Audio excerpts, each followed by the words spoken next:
Hello, Blaine here. Just popping in to warn that there is a bit of an audio issue with this episode. We had a guest on because of the tech of three guests at the time. We were not yet using StreamYard. We just had a single audio track for all three of us. And there were some internet connectivity issues, especially on my end. So I think you can make out everything John and Bethany are saying, most of what I'm saying. I did the best I could. I apologize. And here we are, only slightly delayed after our April Fool's episode. Here is Severed Dreams. It was the dawn of the third age of podcasting, 30 years after the series had launched. The Babylon Podcast was a dream given form. Its goal, to discuss the place where humans and aliens could work out their differences peacefully. It's a port of call, home away from home for established fans, newbies, John, Blaine, and guests. Humans and aliens wrapped in 2,500,000 tons of spinning metal, all alone in the night. It can be a dangerous place. Wait, what? But it's our last, best hope for peace. This is the story of the last of the Babylon stations. The year is 2024. The name of the podcast is Babylon 5, 30 years later. Hello and welcome to Babylon 5, 30 years later, the podcast where we discuss the classic series Babylon 5, going through each episode 30 years after it was first released. And by we, that's myself, Blaine Dowler, and my partner, John M. Wilson. How you doing, John? I am doing very well, Blaine. It has been quite a lead up to this episode. We had our little silly episode yesterday, standing in for April Fools. So if you're really, really, really wanting Severed Dreams yesterday and you didn't get it, well, hope you enjoyed the Deep Space Nine discussion instead. Yes, we had our little April Fool's joke. When we had an episode that dropped on April 1st, we just couldn't resist. Yeah, But this one... one... we have a guest back again with us, Blaine. We do. So she was here. Gosh, was it second season? It's been a while. It was first season. Signs and Portents. Yes, welcome the back to the show, Bethany Kessler. Editing. Hello, everyone. I'm back. I told them that if they needed a guest for this particular episode, I would be happy to come back because this is probably my favorite episode of TV ever. Really, of like all of everything. All of everything. This is my favorite episode. This is my, City on the Edge of Forever episode. Wow. It's just. I mean, it's a big one. I don't even know how it changes the game because I haven't seen after 310. But 310, I mean, it feels like the hugest game changer this series has had. Yeah, let me put it this way. Of the 6 guests who were asked, what episodes that they wanted in season 3, Bethany was the first to respond, which is why it wasn't any of the others. Because every single one of them was going, is this one taken? Is Severed Dreams taken? Severed Dreams is just... like, this is one of the episodes that made me want to be a writer, yes. And I got to see it live when it aired live on television because I conned my parents into letting me stay up to finish my math homework. Well, there were definitely some additions and subtractions made in this episode, so I don't know what kind of math you were doing at the time. Yes, some of which were planned. And... yes, some of these additions and subtractions were planned. Some were not. We'll get into it, but one of these guest characters was not intended to be a guest character. It was intended to be a recurring character, and then the guy that JMS thought he was putting in that spot to fill in was not the guy who actually got the part. So I'll do the summary, and then when we go through the cast, I will detail what happened there. Alrighty. So the plot summary, which I managed to squeeze into only 3.5 pages somehow, is as follows. Londo is at security, griping about the length of the lines, blaming Narm involvement because, of course, they are so inefficient. The Narn on duty overhears him and deliberately makes him wait just a little bit longer. Those who know Straczynski's writing probably know that starting the teaser short comedic scene means things are about to go to hell. Cut to the Alexander. The ship is taking a beating with Mayor Ryan in charge. They are under attack from the Clarkstown, and Ryan reluctantly gives the order to fire. That's the only reason they survive the encounter. Now they'll go to Babylon 5. Major Ryan is thinking about the family of the captain of the Clarkstown. General Haig is also discussed in the past tense. In Babylon 5's briefing room, Sheridan knows the Alexander is coming, and Ivanova and Garibaldi know the implications.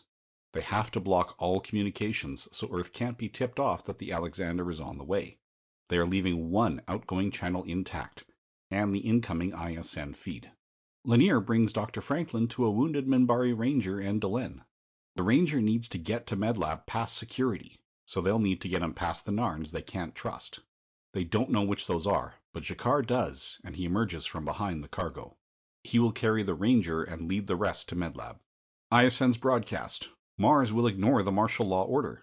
The Alexander comes through the jump gate, and Sheridan orders Garibaldi to throw the switch to cut communication.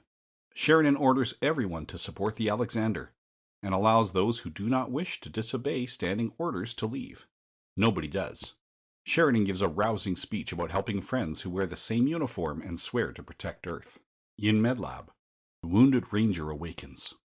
The shadows are moving, with alliances among the non-aligned worlds, using fear-mongering to convince others to defend themselves against the Centauri by attacking neighbors to attain resources. The alliance of defense has grown into the dream of conquest. They feel the shadows are so powerful that they cannot lose in battle, that they are invincible, and are fighting each other without knowing that the shadows are aligned with many. The Grey Council says that the problems of others are not the concern of the Minbari. Major Ryan comes to a briefing with the Babylon 5 staff, describing the death of General Haig.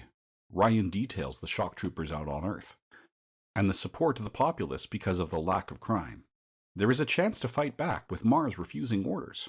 Earth Force military is now populated by Clark's loyalists, and those who speak out are charged with treason. The meeting is interrupted by an announcement that Earth Force is bombing Mars. Delenn leaves Lanier in charge in her absence as she packs to see the Grey Council. Ivanova and G'Kar see her off, and Delenn acknowledges the changes in G'Kar over the past 4 years. Just as Delenn's ship leaves, the Churchill arrives from hyperspace under Captain Hiroshi. ISN reports that Mars bombing will continue, but the broadcast is interrupted by another reporter, saying that Orion 7 and Proxima 3 have also broken away, that ISN itself is under attack, and that there is information that ISN has not been allowed to report. Before he could say it, the building shakes and the broadcast ends. Hiroshi says that B5 is about to come under attack. EarthGov forces are en route to take control of B5, just like he's doing with the other colonies to prevent their independence. Beautiful work, pushing in on Sheridan when he hears the news, while also rack zooming as in Vertigo, and slightly muffling the sound. We know just how hard this is hitting Sheridan. They have 6 hours or less to be ready. Ryan and Hiroshi leave, and the Babylon 5 command staff take a vote. Surrender for the sake of the civilians, or stand and fight. Surrender will lead to court-martial, losing the fight means death. The vote is unanimous. Stand and fight. Everyone is getting prepared for battle. Fighter squadrons ready, Narns fully loaded, low-priority cases out of Medlab, and Sheridan will need Dral's holographic system to make an important announcement. There is a Minbari cruiser with Delenn on board. She is being denied access to the Grey Council, but Delenn will not take no for an answer. She convinces the door guard to let her pass. The guard's position is accurate. They will not speak to her. Delenn's is also accurate. They will listen. She gives an impassioned speech tying current events into a 1,000-year history following the teachings of Valen. When she leaves, 5 of the 9 follow her. Sheridan places a call to his father, who is having a problem growing his corn. John Sheridan calls to let him know it may be a while before he could talk again. His father doesn't need an explanation, but he kept up with the news while ISN was on the air. John has his father's support and understanding. The first lesson his father taught him: never start a fight, but always finish it. His father assures John that he'll be okay, with a lot of neighborly support, and John is free to do whatever he needs to do. On B5, the fighter pilots are scrambling to readiness. Sheridan comes to CNC, and he's ready to make an announcement in response to Clark's actions. He uses Dral's system to announce across the station that he will stand against Earth Force ships on the way, and that Clark's actions are unconstitutional. Babylon 5 is now declaring its independence, seceding from the Earth Alliance until Clark is removed from office. At the end of the current crisis, anyone who wants to return to Earth is free to do so. It is best to stay in your quarters until that time. After the announcement, Sheridan plans to keep Dral a secret for a while. He gives the CNC crew a chance to leave before violating any regs, and one nameless individual does. Ivanova asks Corwin if he's okay, and he's surprised to say he is. Ivanova successfully argues that she needs to be in a Starfury squadron with the pilots. The jump gate opens. The Agrippa comes through with 3 other cruisers. The Churchill and the Alexander launch fighters. Sheridan asks not to fight, but refuses to allow the Agrippa to board. The Agrippa cuts off communication. Sheridan orders the fighters to fire only if fired upon. The firefight begins. A breaching pod is incoming, and Garibaldi scrambles security to cut them off in a bottleneck while they break through the hull, rather dramatically. Garibaldi is forced to bring his human troops forward while the Narns charge ahead past the point of bottleneck to go directly to the breach. The Churchill is wounded beyond repair, so Hiroshi commands that they ram an enemy ship. Ivanova is so distracted that she also takes a hit and needs to eject. The fighting inside by the breaching pod is intense, as is the fighting outside. When the Roanoke is crippled, Sheridan offers to accept a surrender and treat the wounded, but the ship explodes before there was a response. It was the last enemy vessel, so Sheridan orders a damage report. He sends more troops to Brown Sector. Lieutenant Corwin says this is a good thing this stopped when it did, because B-5 can't take much more. Then, the jump gate opens again. 3 more Earth Force cruisers come through. Sheridan can't respond immediately. He knows that Babylon 5 cannot win. When 4 more jump gates form right on top of the station, he's done, and can't even lift his head to look. The audience sees the ships, though. 3 Minbari cruisers and the White Star. Sheridan looks up when he hears, "This is Ambassador Delenn of the Minbari. Babylon 5 is under our protection. Withdraw, or be destroyed." The Earth Force captain responds, "Negative. We have authority here. Do not force us to engage your ship." Delenn responds, "Why not? Only one human captain has ever survived battle with a Minbari fleet. He is behind me. You are in front of me.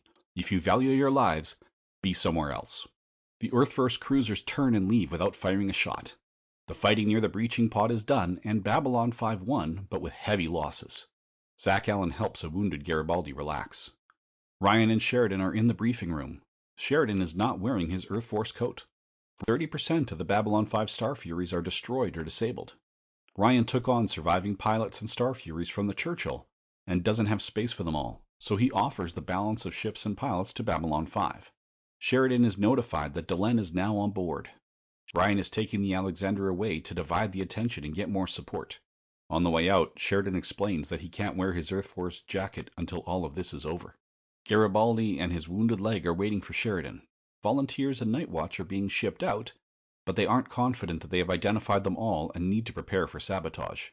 Sheridan and Delenn have a conversation about the importance and cost of what Delenn did to help.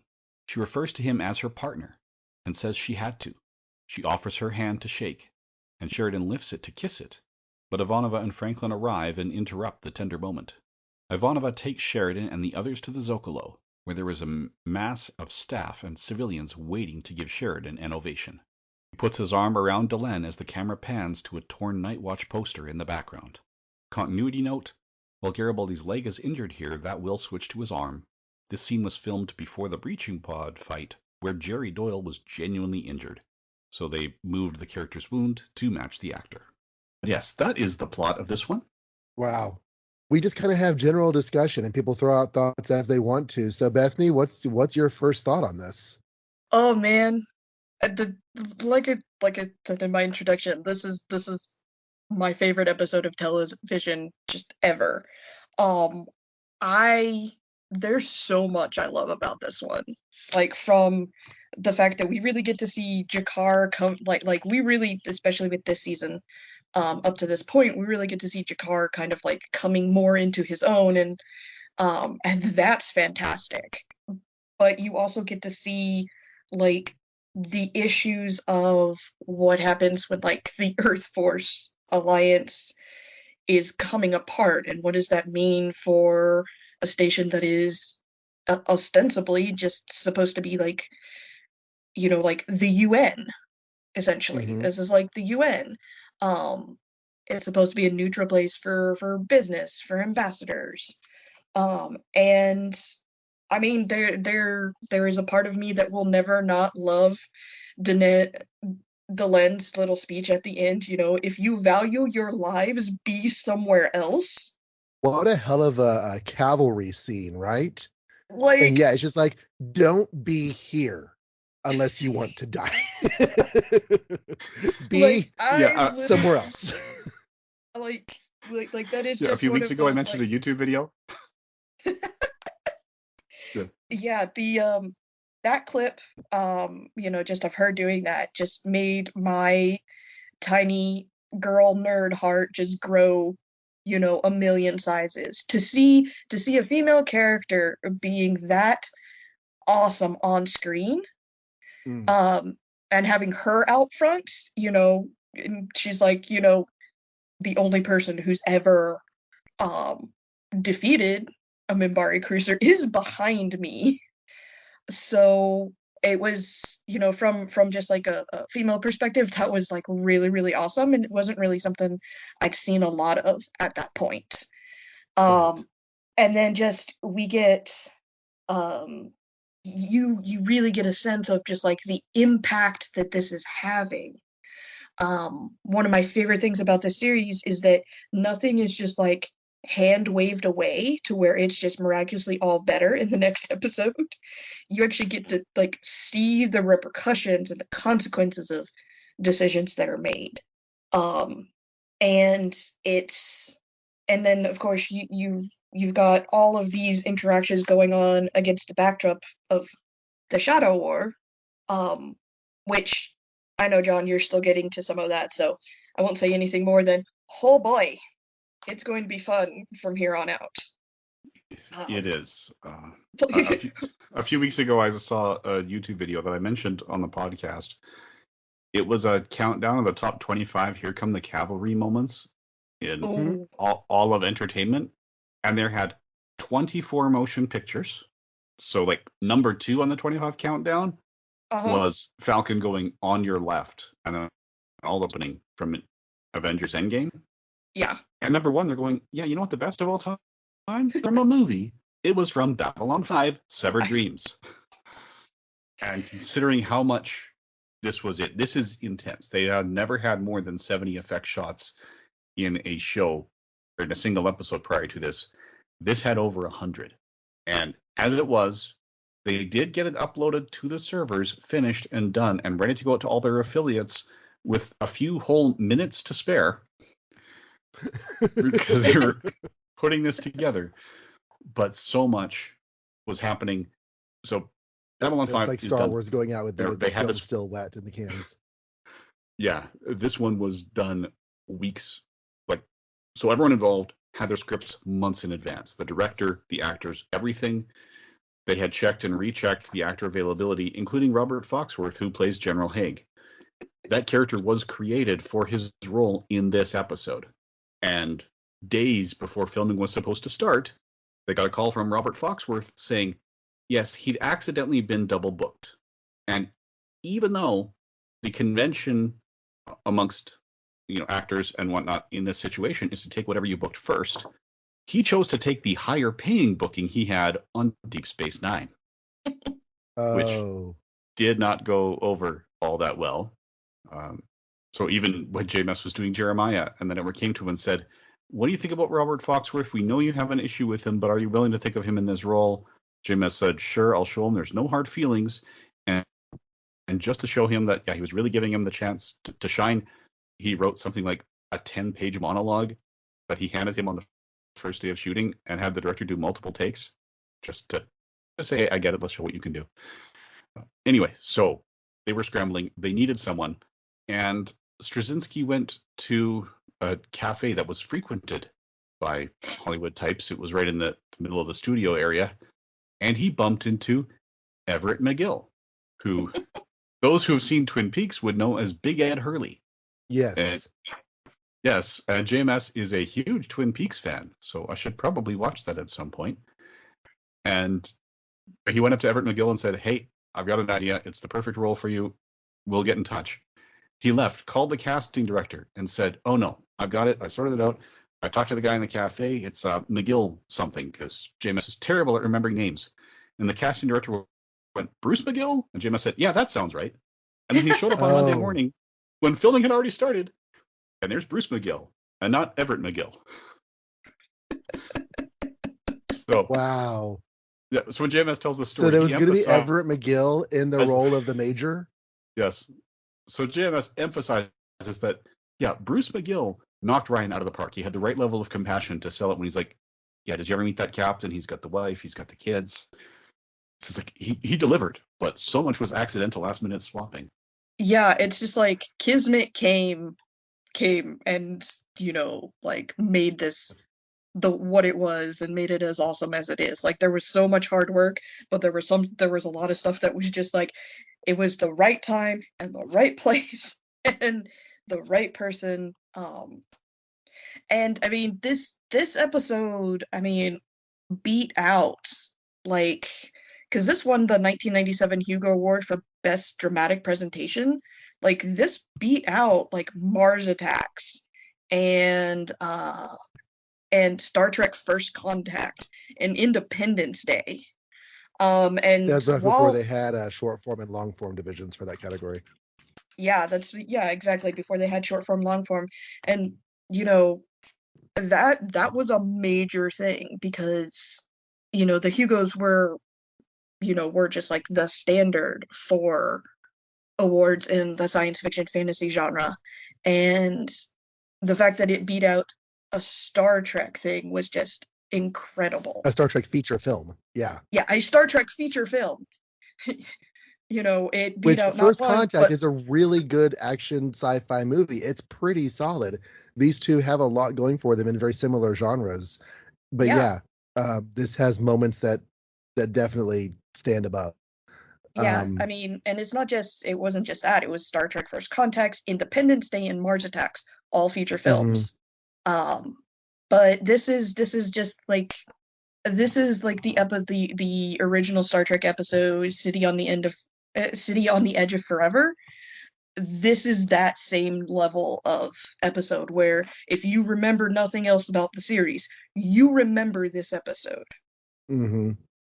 And and we get so many great character moments. Like we get a lot of payoff in this episode from stuff that's been like dropped in the past. We get to see the Well, yeah, payoff because I here. was even I kind of wish that we had actually gotten to see Drawl in this because they mention him and they use him, but they don't actually see him. But pulling that stuff from the planet down below with the holograph system, all of the things that have been cooking in the background regarding Night Watch and Home Guard and everything else. Not that those storylines are done, but I'm sure, but they have a major head here. It's just this is definitely one of those all of your pots are coming to boil at the same time kind of story, and it's really rewarding. It's one of those that makes serialized storytelling feel worth it.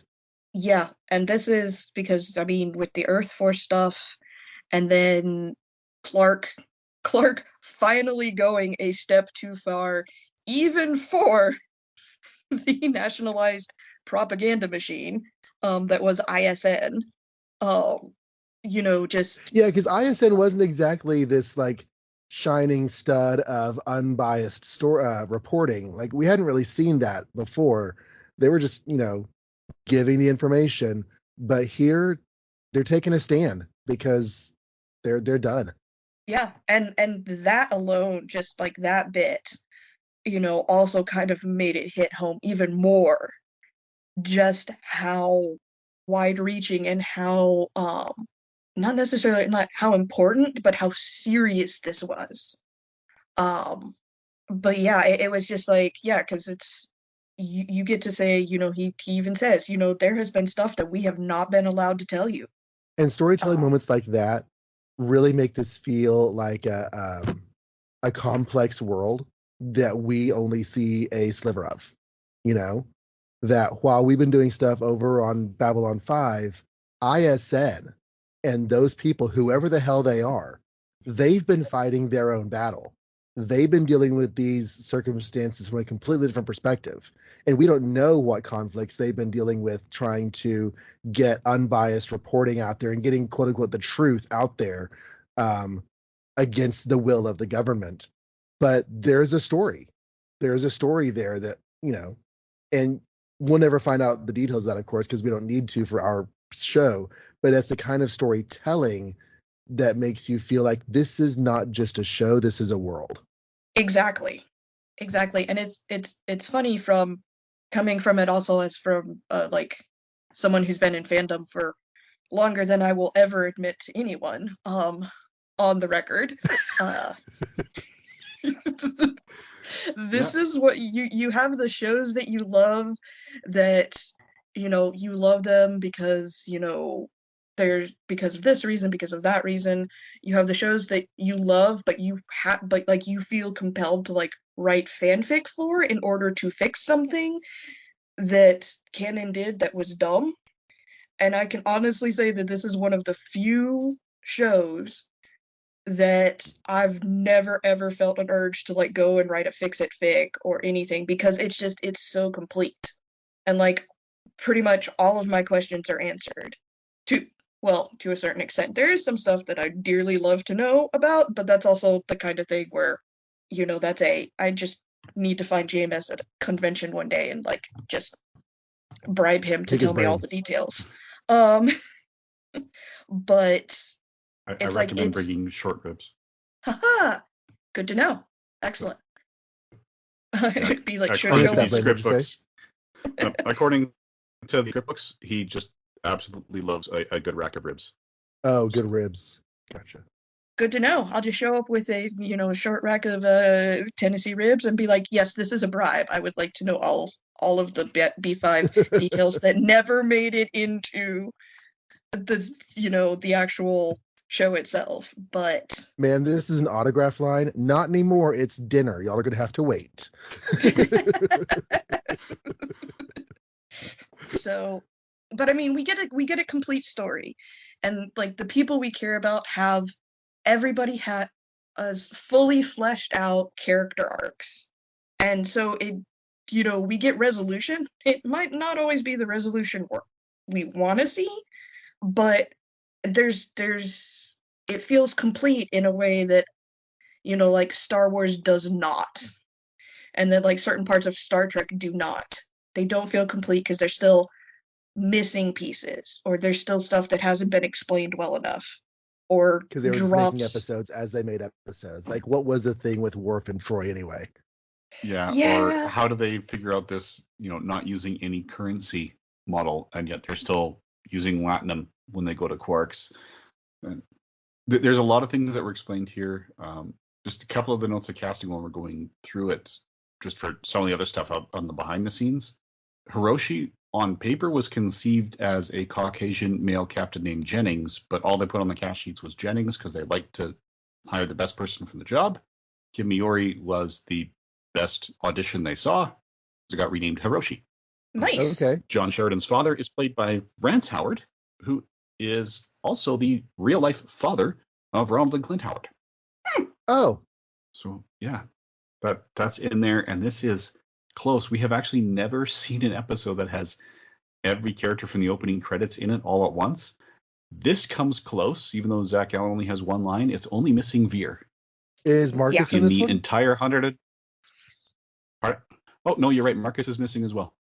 Okay, I said Marcus earlier because. Yeah, in the full 110 episode run, there's actually only one episode that has everyone in the opening credits. So, yep. That's funny. I never even realized that. Yeah, I'll make a note when we get there. But yes, this, like Bethany's saying, there are character arcs that were planned before they started.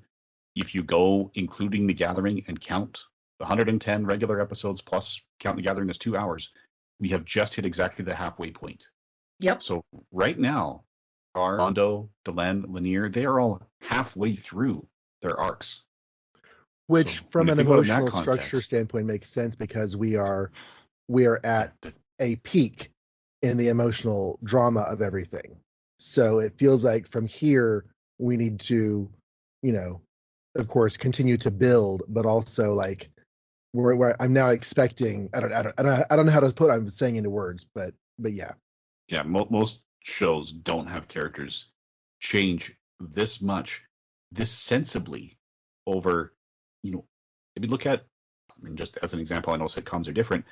I just finished a rewatch of the 11 seasons of Cheers. There isn't a character on that show that had anywhere remotely close to this much growth. And this show's been around for 2.5. Mm-hmm. Yeah.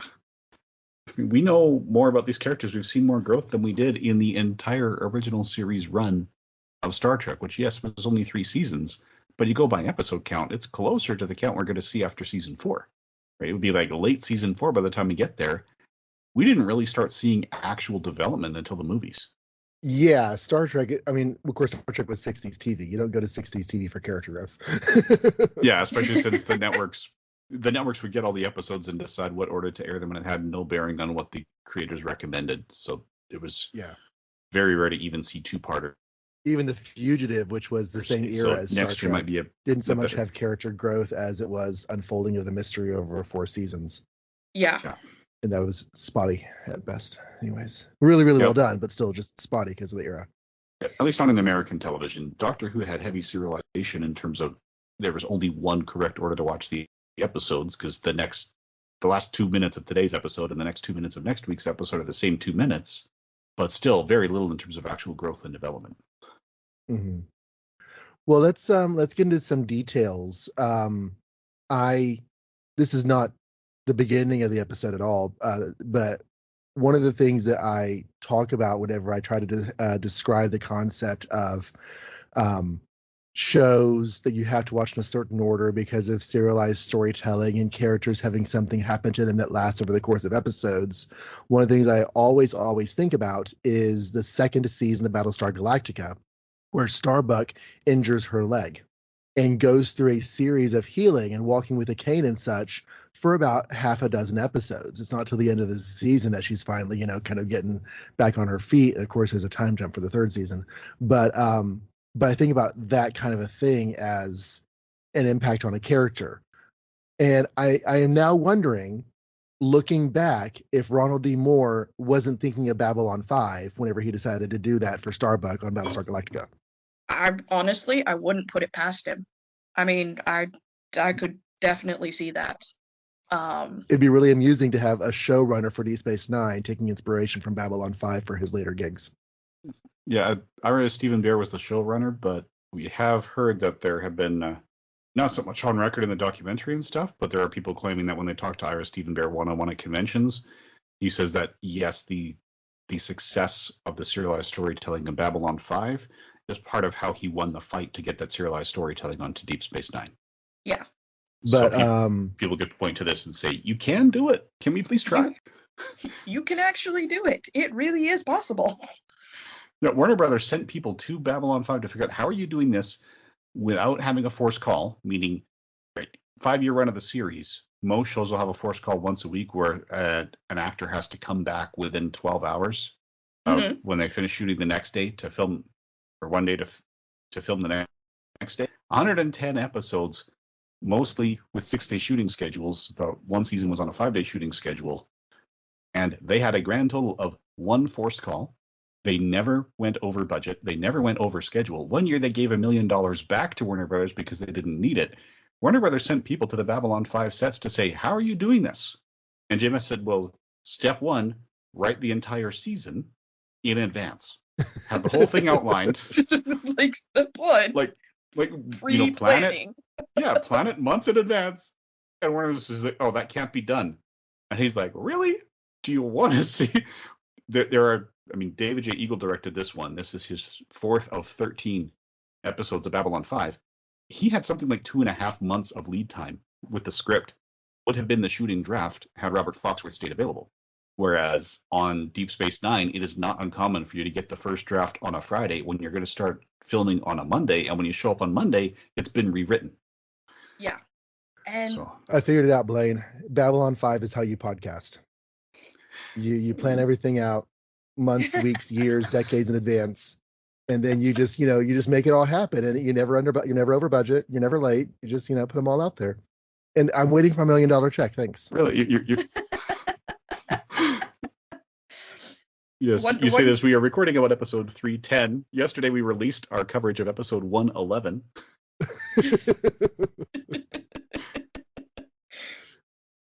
Well, and Though, oh, I have a fun little headcanon about the Shadow War that shouldn't actually spoil anything, but it's one of those things that it makes too much sense once you stop to think about it. Can I share? Go for it. So the Shadow War, eh, we've got your shadows and you've got your Vorlons, right? Mm-hmm. Based on the questions that they ask, one could make a connection back to the Fey courts, the She and the Unshi. And given I that don't know Jamis those is a words. magpie who brings inspiration in from so many different places, I would not have put that. I would not put that as an unreasonable thing. And it all comes down to the questions that they ask. What is your name? What do you want? I can go back to the script books. I don't remember off the top of my head where it came from, but yes, those questions specifically came from somewhere. I Yeah, can dig back through it when I have time and let you know what the actual inspiration was because it's documented. It's just not coming to mind right now. gotcha. Yeah, because I've always because my my folklore my folklore side, I had been doing some research or something and caught an episode of B5 on syndication, and it just kind of hit me like a truck where I'm like, oh, well, given what we know about them, that kind of makes a little bit more sense. Yeah, I'm pretty sure it came from nonfiction because JMS does tend to draw from nonfiction from history for stuff Mm-hmm. like that. But then again, it could have been a common inspiration, so True. maybe it was more recent in the folklore. Mm-hmm. Well, that's one of the things about folklore is that it embeds itself in a culture. It just shows up in lots of different places. So we lost the admiral that we've been like building up for so long because he decided not to come to the show that day. We get the major, and as this episode went forward, I really kind of felt like they were about to say, "Welcome to the station, Major Ryan. Glad you could be here." At the end, because they're talking about blending the crews and everyone, and I just, whenever he actually said goodbye at the end, I was kind of surprised.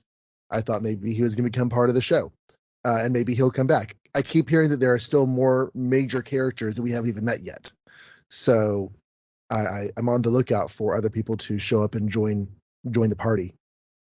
Yeah. Well, On a one at least one scene you haven't seen with him yet is in the blooper reel that's out on YouTube. I'll see if there's one that doesn't. I think it's actually a general season 3 blooper reel, so I wouldn't recommend watching it yet if you're going the first time through. But they do have the blooper where Major Ryan walks into the briefing room and they say, "What happened to General Haig?" And Major Ryan says, "Foxworth was double booked and he went to Deep Space Nine. You're stuck with me."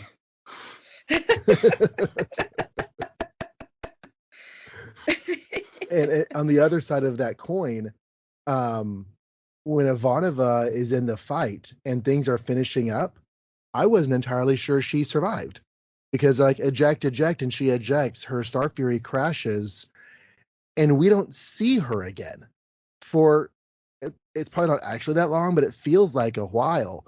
And then she shows up just fine. But I was kind of wondering on the edge of my seat, are we going to find out that Ivanova did not survive the ejection? Um, Oh man. Again, just in the vein that people might be coming and going from the show unexpectedly. I was not sure if she was going to make it. Yeah, I had Major Jack Porkins flashbacks when I was rewatching it. And she's like, I can take it, I can do it. I'm like, oh no, no, no, no, no. But then I was like, oh wait, no, I have extra knowledge. I can, calm down. So, but yeah, no, that was also like, eject, damn it. And Yeah. I do love that the Sheridan Ivanova sort of like partnership is really kind of like that. It is the way it is. Like it's a friendship, but it's also, there's still that level of respect there, because of their relative positions. Uh, that they can joke and they can do things like that, but as Ivanova rightly pointed out to Sheridan, she's like, one of us should be out there, and it's probably not going to be you because you're needed right here. Uh, Mm-hmm. and she wasn't wrong. But then again, Ivanova is never wrong, because Ivanova is God. Mhm.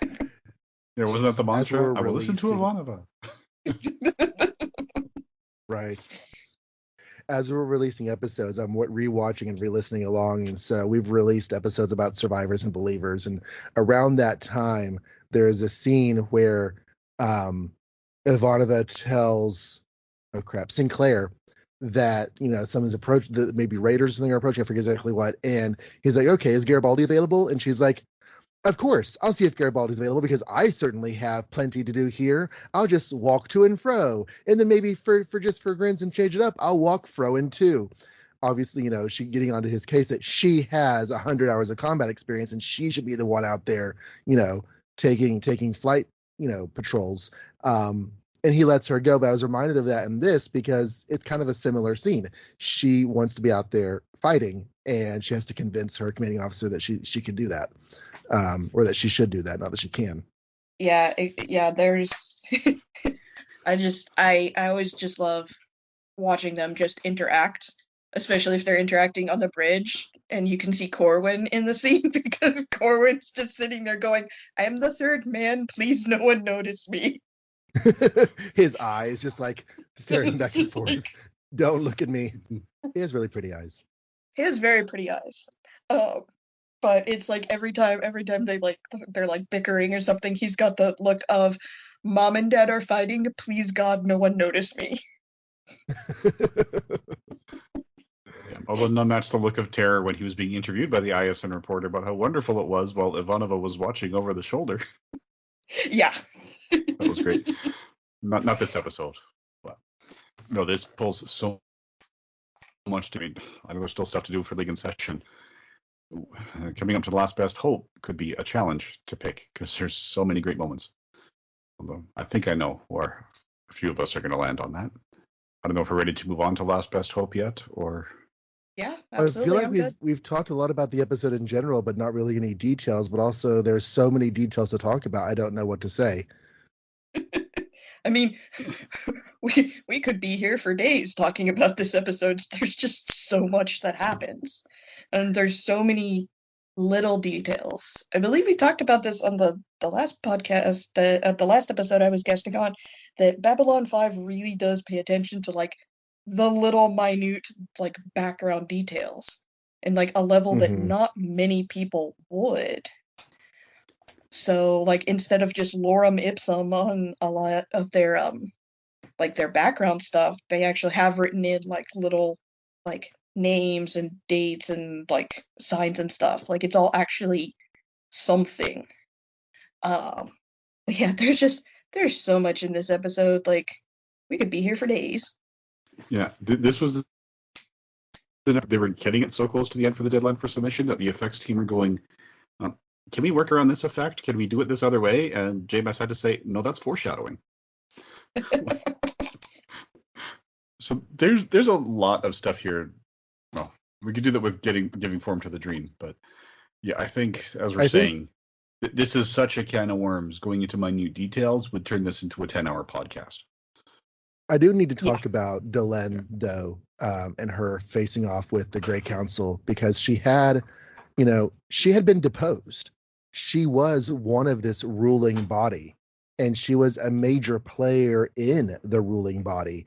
And then they kicked her out because of the whole, chrysalis humanization thing that she went through.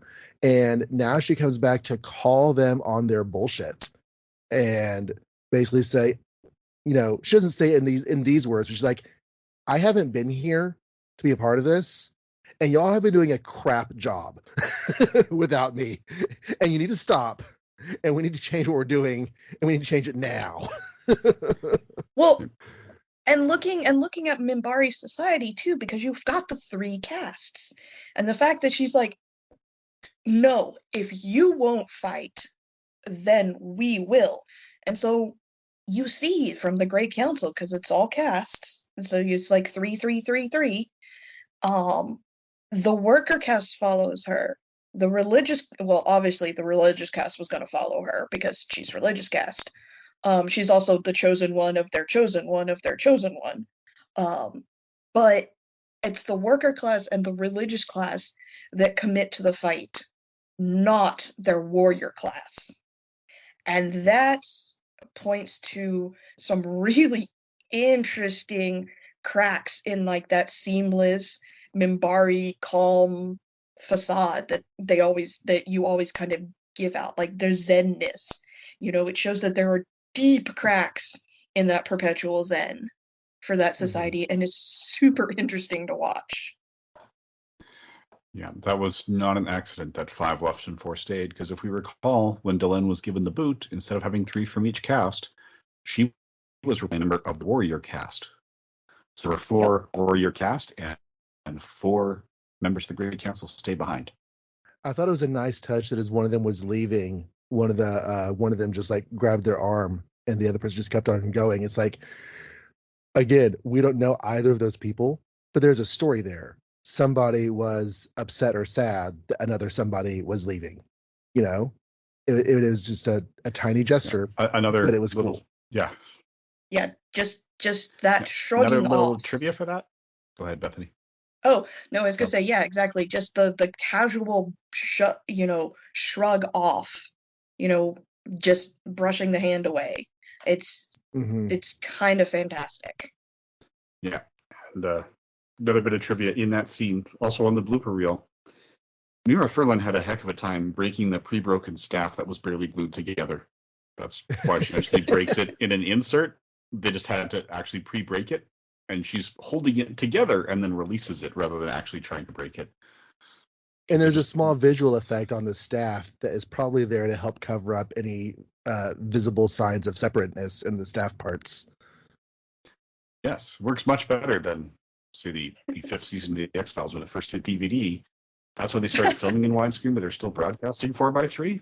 So if you look at Bad Blood, the vampire parody, in the 16:9 as it was presented on the DVD, not as they reformatted it for streaming, when Mulder breaks a chair to make a stake to go after the vampire, you can actually see the hand of a prop guy slowly put the stake-shaped piece of prop into the pile that Mulder grabs on the way up.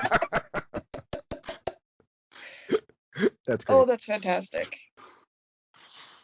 Yeah, there's a couple bloopers in that season because of it, including one where in the season premiere where they're switching cameras between speakers and you get a Skinner reaction shot to Mulder's speech, but in the 16:9, Mulder's standing there and his lips aren't moving.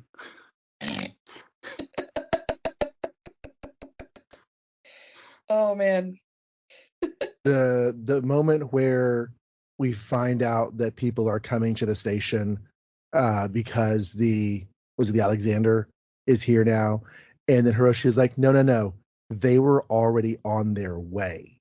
Just finding out that probably partially due to the shenanigans of 309 and shrugging off the Night Watch's control, which they shouldn't have been able to do because it was fully intended by the president that this be a change. He just got around a legal loophole.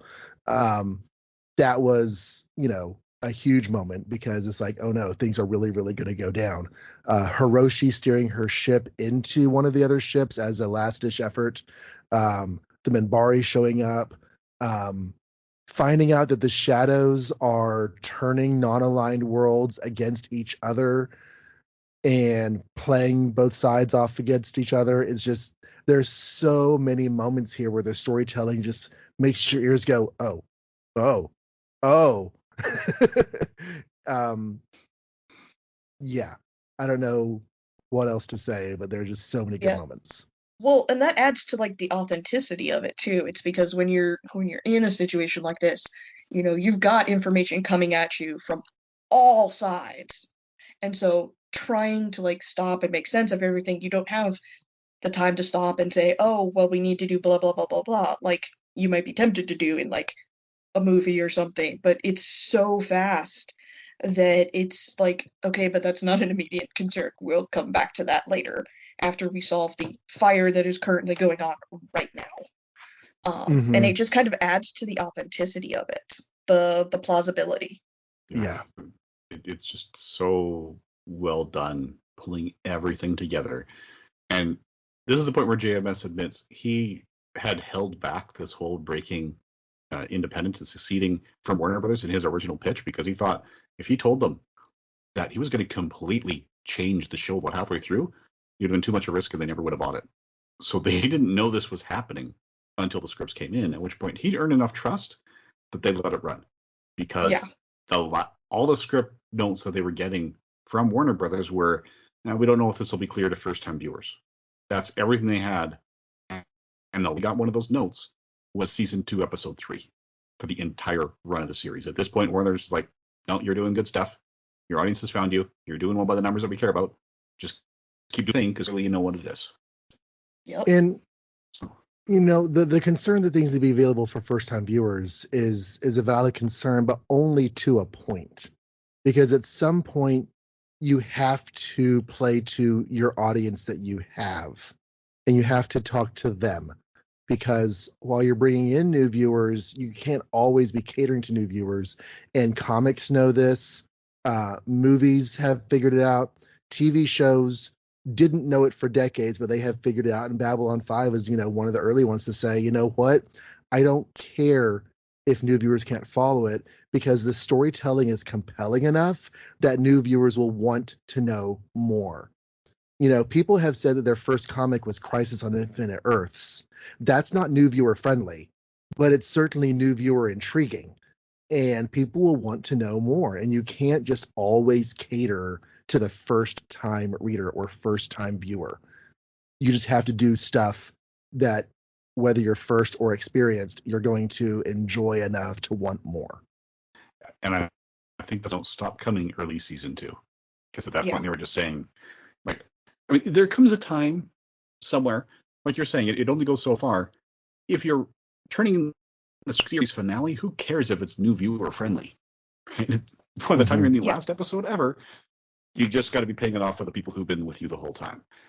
And it's just, where does that shift happen is the question. If it's like the 80s and 90s sitcoms, it might be with the series finale, because they're designed to be like that. Honestly, with, if you look at Next Generation, which would have been the major sci-fi franchise when this was planned, there's the episodes up to the death of Tasha Yar in season 1. And then after that, if the episode involves Q or the Borg, order matters. Yeah. After that, like, unless you're talking about, maybe the last half dozen or so of season 7, really doesn't matter so much. Mm-hmm.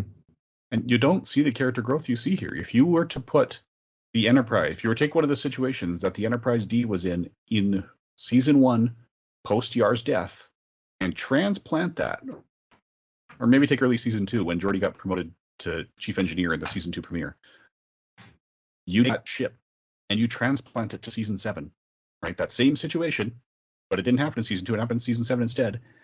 In almost all cases, I could see them solving it the same way, because no one's really changed. With Babylon 5, that's just not going to be. Even Delenn comments on it, right? Whatever G'Kar would have been doing in season 1, whatever Londa would have been doing in season 1, especially before Signs and Portents, that's not even remotely close to the way they'd be reacting now.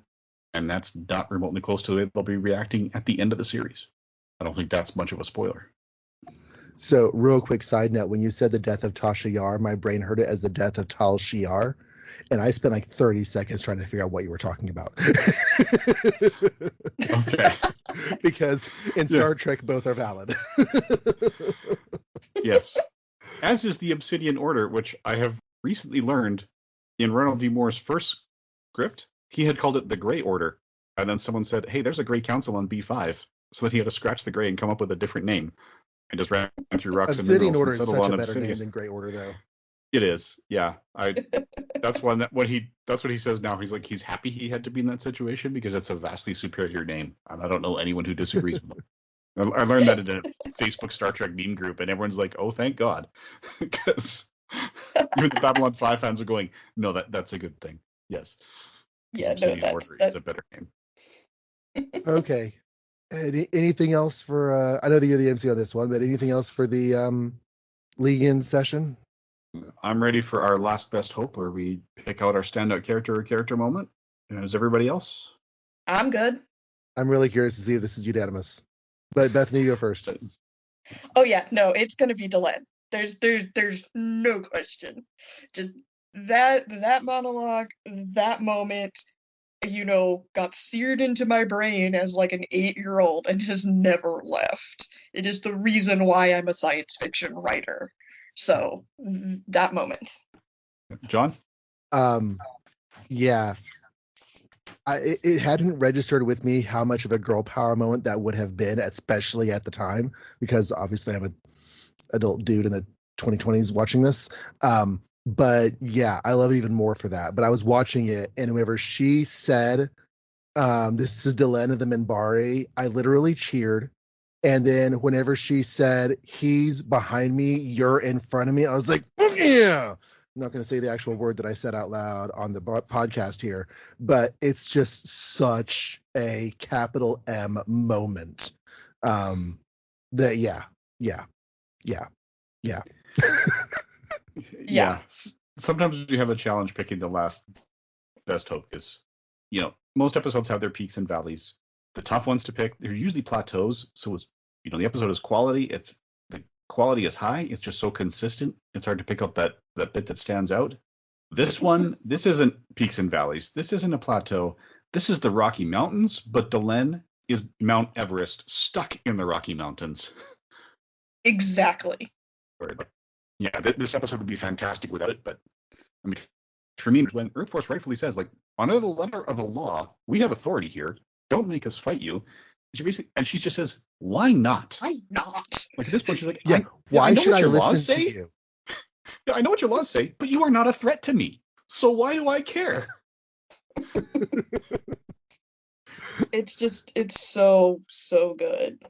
Like I said, I'm 37 now, so this is stuck. So that particular moment has stuck with me for a while. So, and clear as crisp, I can see that moment the first time I saw it. It is just, I will have Alzheimer's and I will still remember that moment. I'm picturing Bethany decades from now repeating that to a nurse in a wheelchair. Yep, pretty much. And just being like, okay. Yeah, okay. Yep. This is time for your meds. No, I want the pudding. Get out of my way. Why not? You are in front of me. Exactly. It's so versatile. But the nurse will be like, yeah, but the pudding's behind me and you're in front of me. Like, foiled again. All right. So, shall we give form to the dream and let people know what this is leading to? Well, the only thing in this episode that I noticed that I felt like was hinting at stuff that wasn't directly relevant to the narrative at hand was the shadows continuing to stir the pot off screen with their Ranger report. But that's just me picking stuff out. No, yeah, I would say the two things that are not obviously positioned to have future implications. I mean, like, this is one of those episodes where you could point to 18 or 20 things that are going to matter and be right about them all, because some things just clearly are going to matter. But yeah, the two that do that are, yes, that Minbari report where he says the shadows are turning everyone against each other using the Centauri as a threat. So we still don't understand what the shadows' long game is, but that is an important piece of what their goal is. And the other one, that effect I mentioned, where Jameis said, no, that is foreshadowing. You cannot take that out. The effects team wanted to replace Sheridan's announcement using Drall's holographic system with just Sheridan over the PA. Yeah, no, that's nope. Yeah, he says, no, we need this visual because this is saying something more. Yeah. So I would say those are the two that are subtle enough to be missed. Right? I mean, everything else we know. What Jed Garibaldi discussed how, yeah, there's probably still Nightwatch and Earth loyal people on there. They're going to be dealing with sabotage for a while. Like, there's nothing else I'd say that's really hidden. Those are the two that I just wanted to shine a spotlight on. Yeah, no, that would absolutely be it. Like, everything you've just said, yeah, that's pretty much, without going into spoilers, but then you also see, like, I think one of the other ones is just the, Delenn, like, Sheridan and Delenn actually admitting the partnership, like, actually physically, like, saying it out loud, instead of just, casually smiling at each other from across the screen. I thought they were very charming because she holds out her hand. Now, I don't know if we've ever seen her do a handshake, but since she is reaching out and doing a handshake with Sheridan as a partnership, I almost feel like that instead of it being a less intimate gesture, as a handshake might be between two humans, you're going to handshake me instead of hug me or whatever. It almost feels like a more intimate gesture because she's like embracing the togetherness of their efforts, you know? Like, as an alien who doesn't do this, I am shaking your hand because we are united, we are together, you know? Yeah, I because felt it was Minmari are really, not. really charming. Yeah, sorry. I was gonna say Minmari are not necessarily very demonstrative. They're not very touchy-feely. So Hmm. that by itself is a good sort of like foretelling for how far she's come and how far they have yet to go. Him turning it into a hand kiss was super sweet. Them getting interrupted, of course, was what's going to happen, and him putting his arm casually around her later, like the proximity, physical proximity, intimacy they have with each other has been building. So that wasn't even a surprise. It was just like, something we hadn't seen before, but, understandable. But her like calling him partner, shaking his hand, and just like demonstratively establishing their togetherness. I don't know. I just kind of felt like it told a story in a way that you wouldn't be able to do with two humans because it would mean something different. Yes. And the way they told that story, if it was about the romance, when Sheridan put his arm around her, the camera would have stayed there. Instead, it panned to the Night Watch poster, and we saw the arm coming up while they were already off center. Yeah. So we see the moment, but the camera is saying they are not safe. And it's like the romance isn't the point, but the romance is just understood. It's like it's about more than just the romance. Yes, there's a romance. You can tell there's a romance, but it's not the be all end all. Right. The torn down Night Watch poster being the last shot of the episode was interesting because, like you said, it means they're not safe. It's like it's sending two messages. Yes, we've torn this down, but also that's not necessarily as successful as you think it is, kind of thing, because we're only halfway through the series. There's a lot more to come. Yep. What's exciting is we are coming into another run of 8 consecutive episodes. That's going to end with a 2-part of War Without End. So I'm ready to ride the wave for the next 2 months of episodes. I don't know what's going to happen. Well, I will say this. We already know that J. Michael Straczynski's favorite TV director to work with of all time is Mike Vihar. Mm-hmm. He directs 4 of those 8. Oh, fun. Yep. Yeah. So that tells you the weight of what's coming and what's happened, especially since Vihar was available but didn't direct this one. This was episode 310, and Vihar directs production episodes 312, 360, 317. Out of order, it was, out of production order, but in the order it was always intended to be broadcast, they were just giving Vihar time to do what are going to be aired as 13 and 14 back to back. And then Vihar goes to air or to direct the 2-parter. So yeah, there's things coming down. The parking brake has definitely come off. Yeah, I have actually been warned the very first episode that the IMDb cast listings have spoilers about that Clark Kent Superman style. Warning is about this block of episodes, somewhere in these 8. That will be resolved. Oh yeah, that was a question I was going to ask, because there's something about, I thought you had said this episode that don't read IMDb, because if you read IMDb it's going to spoil something, but that wasn't this episode, that was this block of episodes? Yeah, I will have other warnings immediately before. There's actually major spoilers in the IMDb for 2 of them. Yeah. But one of them is the one I've been warning about since day one, and one of them is not. So I will just say, maybe until we're done this block, only check IMDb after the fact. Okay. OBKBY, so usually what I do anyway. I don't usually look ahead on stuff. So, alrighty. Bethany, thank you for being with us for this episode. Oh, thank you for having me. It's as always, it's a pleasure, and thank you for letting me gush about my favorite episode. We'll have to talk off mic about when you might want to come back. Okay, perfect. And before we go off mic, where can you find your podcasty stuff? I do the Superman and Lois tapes, which is part of the Fortress of Baileytude. And it's all about the CW show Superman and Lois. You can also find me as a guest star on the podcast of Amontillado, which is a horror podcast. And coming soon will eventually be a couple of my my own projects coming down the pike. So. Okay, how soon? Because this episode will be airing about 2 years after we record it. Probably within those 2 years. But I'll just give you an updated list when you get ready to air this episode.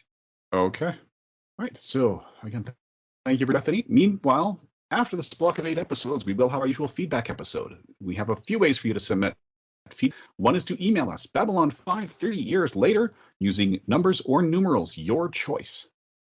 You said numbers or numerals. At gmail.com. Did I say the at gmail.com?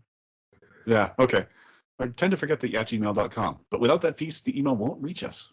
Your email software probably will not try to send it. Yeah. You can also leave comments on the website where the shows are posted. This episode is at my website, johnreadscomics.com, and there is no H in posted. My website is bureau42.com for all of my podcasts, so you can leave comments there. And you can leave a review. We love to get reviews. As of the first feedback special, we did not have any reviews, so please go do so. If you leave your review at Apple Podcasts, we will check it as a matter of course. If you leave your review anywhere else, we would love to know about it and thank you for it on the air. You'll just have to let us know that it's out there on whatever podcatcher you like to review on. A last effective way to get a hold of us is to leave comments on the YouTube posts where all of our episodes are automatically cross-posted. So, Bethany, again, thank you for joining. Like I said, Thank you for having me. All right. And to our listeners, thank you for listening. And good eating to you.